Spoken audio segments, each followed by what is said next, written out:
For the last 3 episodes, we have proved Lizzie Borden's innocence by the impossible timeline, the Victorian clothes debacle, and we have exposed the openly biased investigation. But if Lizzie didn't do it, then who did? Well, the answer was hiding in plain sight. A man who was staying at the house during the murders and who had a clear motive, even if you don't see it just yet. A man who lied about everything, including his whereabouts, and his relationship, and even the murder weapons. His name was John Morse, and today we are going to expose how his web of lies and contradictions should have made him suspect number one from day one. Lizzie Borden took an axe, gave her mother 40 whacks. When she saw what she had done, gave her father 41.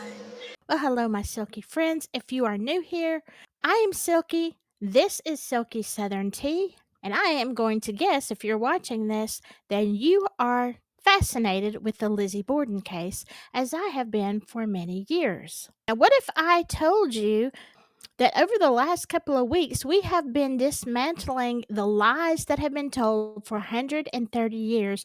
I am going to prove to you without a doubt that Lizzie Borden was innocent. So, just to recap, in episode 1, we busted the 5 biggest myths: the sweltering heat, the stingy father, Lizzie being emotionless. All lies. And let me just say this, I know there are some other things that you are curious about, including the prussic acid. Believe me, I can debunk everything that you think you believe. But that's going to come later in the series. Now, in episode 2, we proved that Lizzie could not do this because of the impossible timeline and Victorian dress. I mean, that alone made it impossible. But then you also have the adrenaline response, which we went through. Now, in episode 3, we talked about how Lizzie said there was a 9 a.m. visitor, but the police never looked into it because they were already biased against Lizzie. This is someone who could have blown the case wide open. But today, I am going to show you who the perpetrator was, and I'm going to take a deep dive into his lies, contradictions, and suspicious behavior. I'm talking about Uncle John Morse, Lizzie's maternal uncle, and the real killer of Abby and Andrew Borden. Now, before we get into his lies, let me paint you a picture of who he was. You might expect that Lizzie would have a warm relationship with Uncle John because that was her mother's brother, the only link that she had to her mother's side of the family. A mother that she loved and who tragically was taken away from her when she was 4 years old. But now, if you expected there to be warmth and family affection in their relationship, well, you'd be wrong. Dead wrong. The relationship between Lizzie and John Morse was very formal and kind of cold. They were more like acquaintances than family members. There's no evidence of affection or even spending real time together over the years. Now, it seems that Lizzie's sister Emma did write to Uncle John occasionally, but still not a lot of warmth in the family. And here's something else that I find very suspicious. John Morse wasn't a regular guest in the family. I mean, he would show up from time to time, usually unannounced. But he didn't drop by for Sunday dinners and holiday celebrations. And a lot of the family kind of assumed he was living out west, but the truth is, he was actually living in Dartmouth with a friend for at least the past year before the murders. It was a very easy distance, but yet he didn't show up.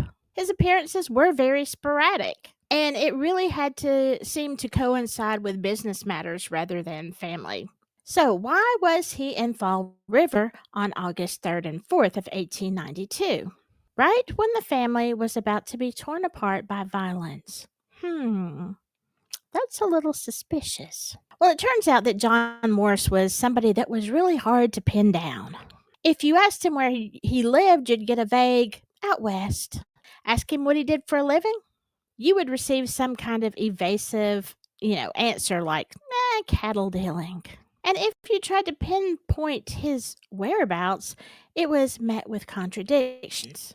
And again, he had been living with a friend in Dartmouth, Mr. Isaac C. Davis, for over a year. And that wasn't far from Fall River at all. And as you think about what this means, you see that Uncle John was deliberately obscuring his movements, where he lived, that kind of thing.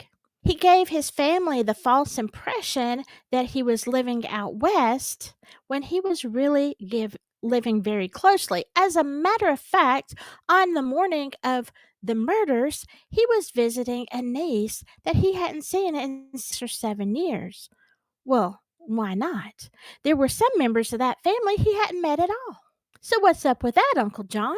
Now, in reality, he was close enough to keep tabs on the Bordens if he wanted to. Their whereabouts, their comings and goings, he could do all this at a safe distance and not be observed. And if he was found out, well, hey, he was a businessman. He was just here in Fall River, right? But now he could have been watching and planning, just waiting for the right opportunity. And that opportunity would come on August 4th, 1892, and let me prove it to you. Now, here's where things get interesting. While John Morse wanted to present himself to the police as a family member that just occasionally visited, he actually was in business with Andrew.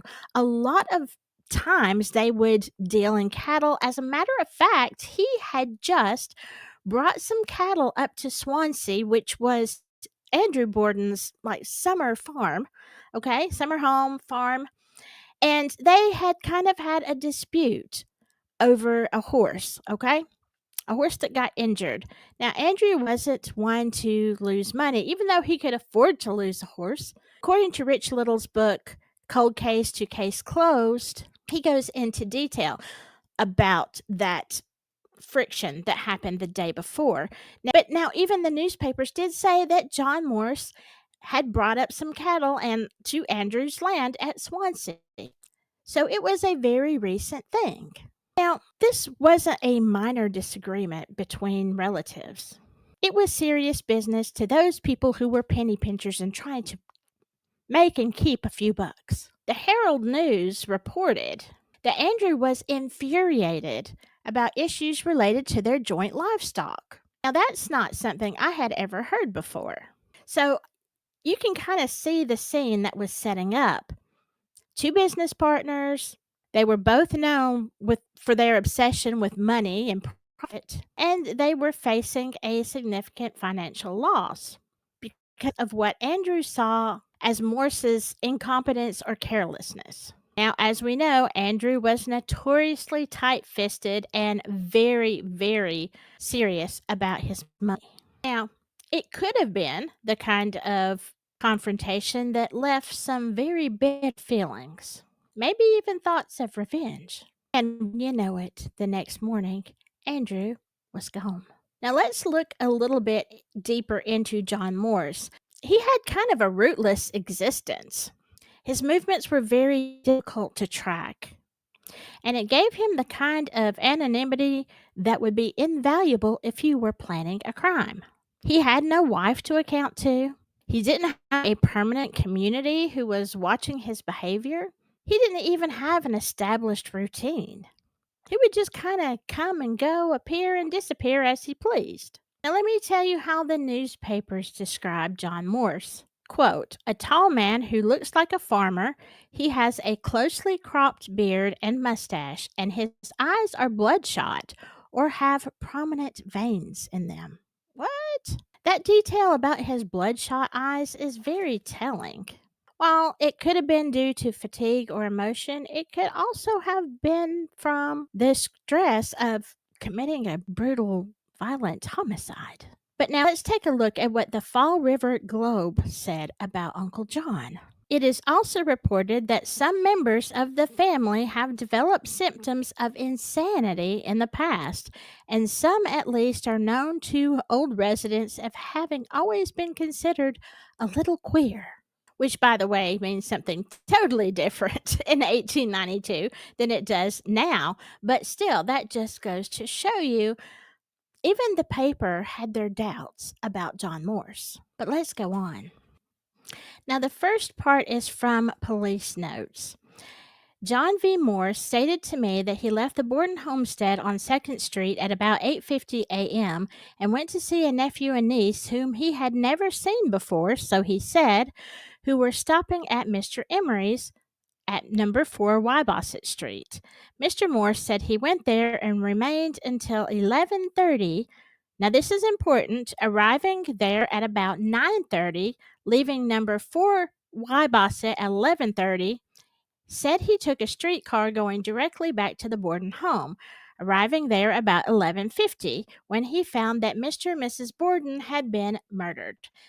He told reporter Porter the Daily Globe that the first he knew of it was when he was telephoned for. To prove this truth or falsity of the above statement, I went to the home of Mr. Emery at number 4 Wybosset Street. Mrs. Emery said that Mr. Morse did come there about 9:40 and left there at 11:20 or thereabouts. He did meet his nephew and niece. She also said Mr. Morse had not been to their house before in several years. She asked him to remain to dinner, but he declined, saying something about going to New Bedford, to which place they understood he was going after leaving the house. He left by the front door, but she does not know whether or not he took a streetcar. Now, this is also from the Fall River Daily Herald on August 5th. And Mrs. Emery is saying that Dr. Bowen, if you look at the very top, I don't know if you can see this, but Dr. Bowen came in just as Mr. Morse left. Did they meet? Asked the officers. No, they did not, said Mrs. Emery. Okay, this detail is extremely important because we know, according to testimony, Dr. Bowen got to Miss Emery's house. She had 6 children.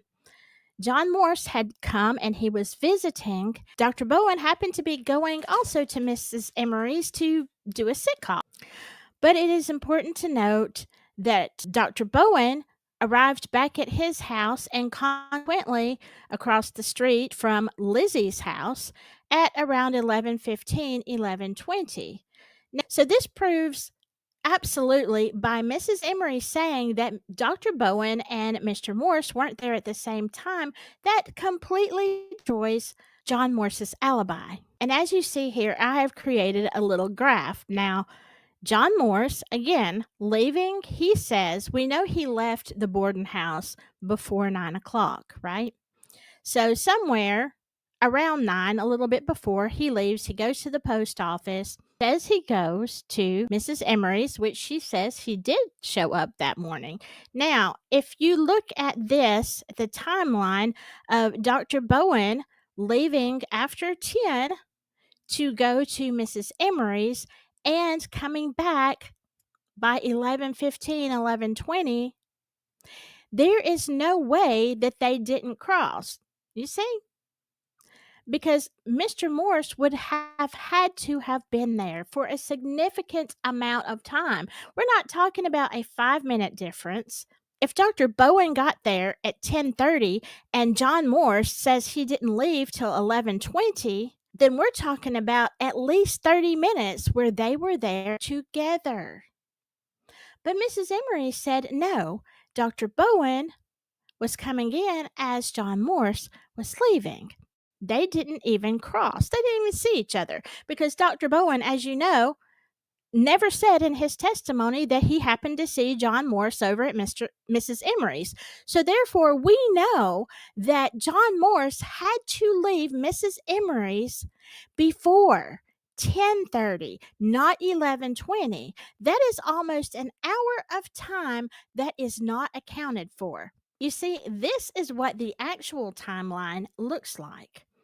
Now, in this true scenario, this is the only way that they didn't cross.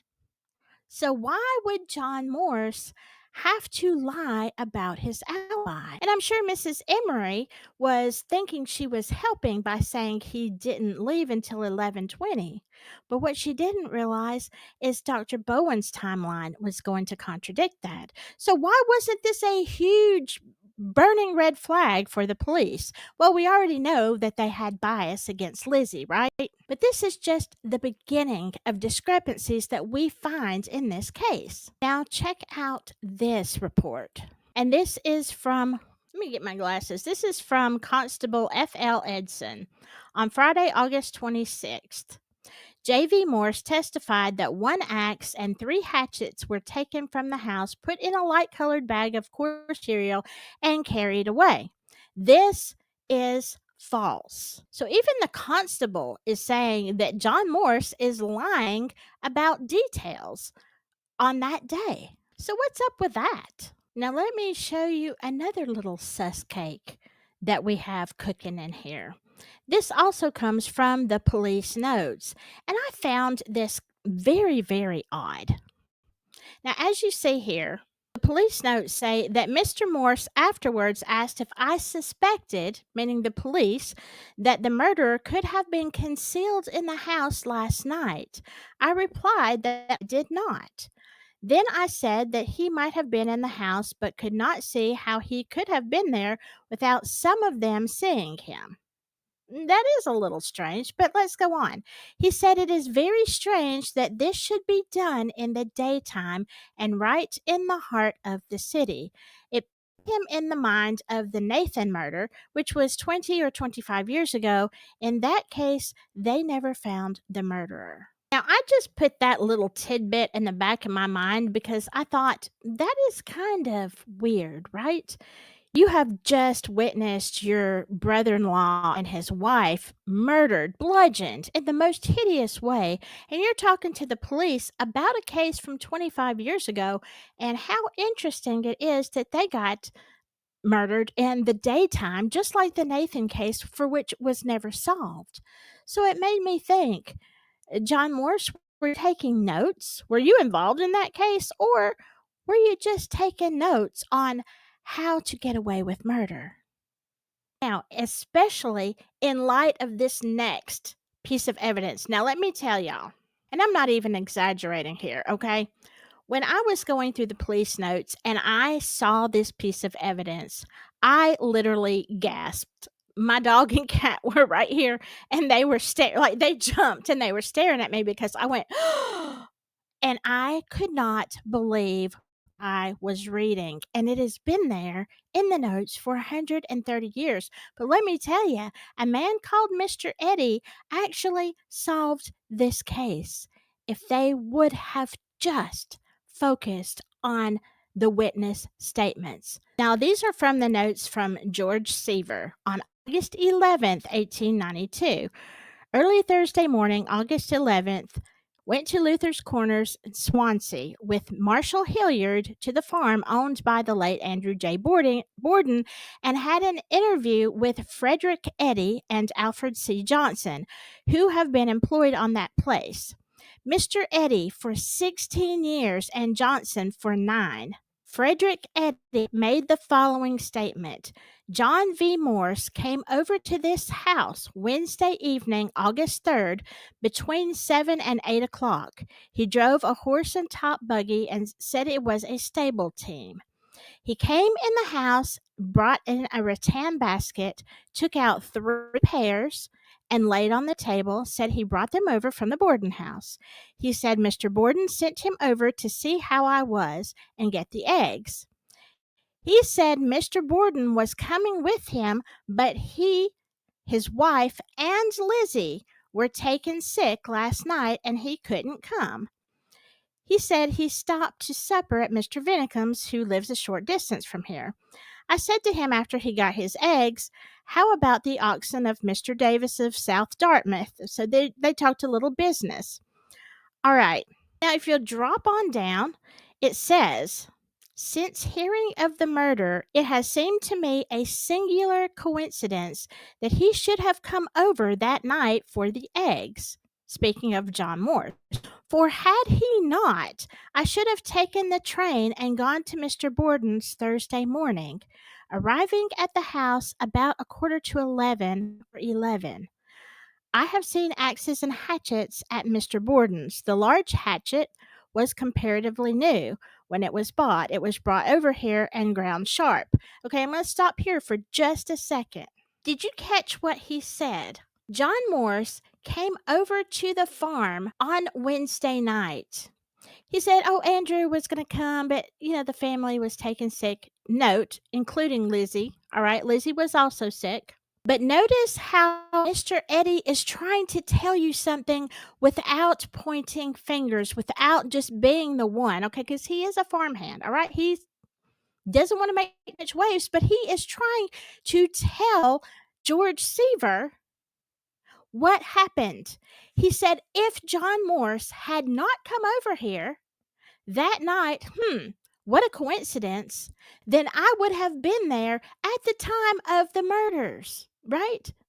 Mr. Eddie would have been delivering eggs at a quarter to 11 or 11 o'clock. That was the usual thing. But John Morse prevented that. Now, how did John Morse know? Possibly it could have been in the discussion from the day before if they were running out of eggs. Mrs. Borden could have said, oh, well, they'll be here at 11 o'clock tomorrow. It could have been from another time that he was visiting that he noticed the time of the egg delivery, or he could have been scoping the house, right? If this was his plan. The point of the matter is, someone should have been there.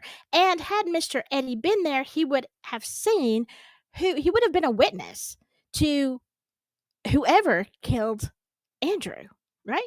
But then he goes on to say something else. It seems that these two men are really, really trying to tell you without pointing the finger and possibly losing their jobs. So now they're talking about axes and hatchets. And he specifically says the large hatchet was comparatively new. Now, why does he even bring this up? When it was brought over here and ground sharp. After being ground, Mr. Borden was here, and it was carried out and put on the wall by the gate for him to carry home. When he went away, he said, I won't take the hatchet. You'll be coming over in a day or two, and you bring it over, which I did. Okay, without saying it, he's saying, I know what hatchet it was. It was ground sharp. I took it over there. But he said, I did not use axes or hatchets at Mr. Borden's. As a Sweden, Andrew Johnson went over to Mr. Borden's when he was not busy there and did all the work, cutting the wood, cleaning up the yard, etc. Now drop on down, and Alfred Johnson says that he has worked for Mr. Borden for 9 years, and he's done work at his house. And the last time he cut wood was early in the spring and again just before planting. He says Mr. Borden had 2 axes, a single hatchet, and a shop bench hatchet. Now, Alfred Johnson is saying that bench hatchet had never been used much since he had sharpened it in the early spring. He goes on to say how he always kept them in one specific place. Do you see what these men are saying? They are saying, first of all, we know what hatchet it was. We sharpened it. This is where you'll find it. Also, John Morse came over here.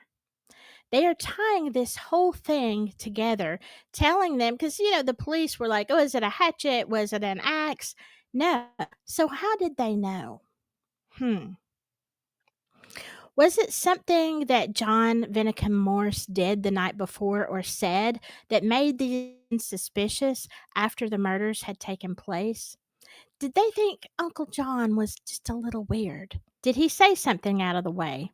Regardless, this testimony, written down by George Seaver, told by Mr. Eddie and Mr. Johnson, should have cleared up the fact that Mr. Morse was premeditating this murder. There's just no other way to see it. It is premeditation. You go over there the night before to get eggs? Really? You know they're coming, so you're in the area, but you make it a point to go to the farm and pick eggs. Oh, so nobody has to do it at 11 o'clock when somebody's going to be murdered the next day. Come on now. Hello. Now let's talk about some of John Morse's other inconsistencies. There's an old saying that says innocent people tell the same story every time, while guilty people tell a different story every time. Well, that was John Morse. In fact, his words got tangled up everywhere, and you'll see a lot of this in the book. I go through all of his contradictions. But things like he had never met his niece to, oh, yeah, actually, I did meet her, come to think of it, and I drove her somewhere last week. Well, how do you not meet somebody and you can't remember that you drove them somewhere? Now, if that isn't bad enough, here is an instance of Uncle John completely gaslighting the interviewer. because at one point he says he hears about the murders from a telephone message. And so the interviewer says, "And I thought you told me that you first learned of this affair by a telephone message when you were in another part of the city." "You are mistaken," said Mr. Morse. "I said no such thing." The interviewer says, "But you did, and I will take my oath on it." Mr. Morse says again, "You are mistaken."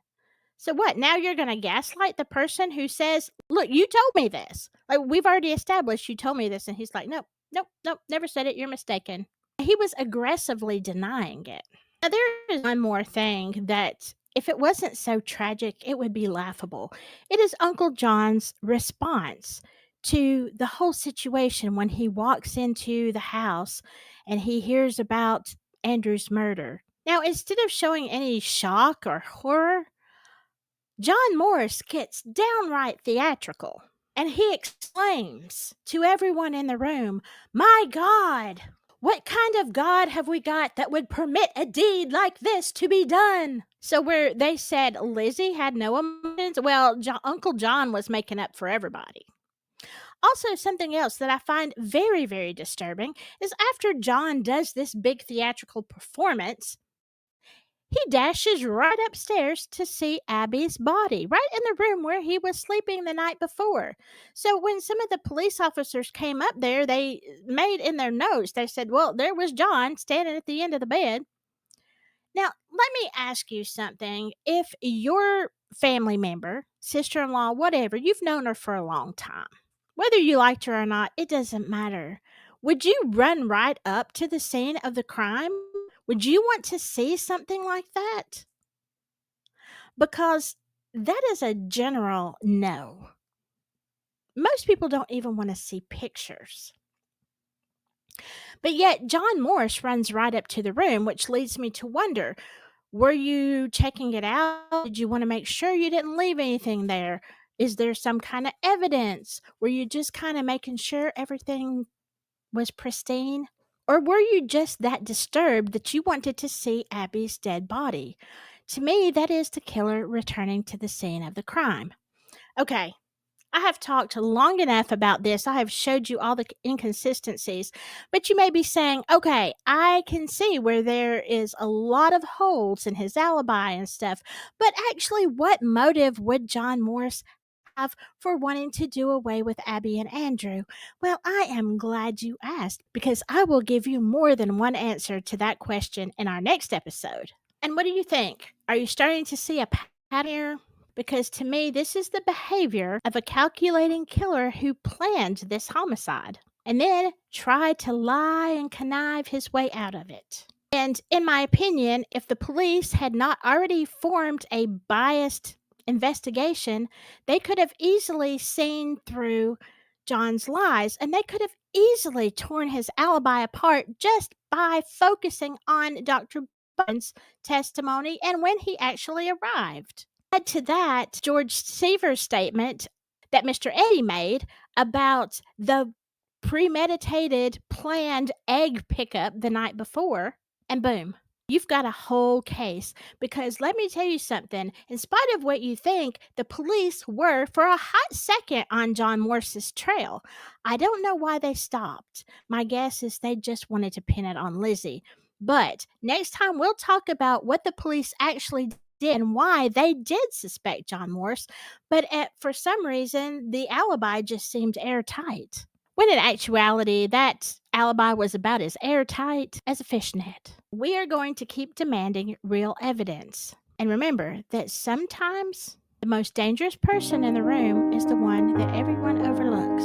So I'll see you next time for John Morse and the money trail that led to murder.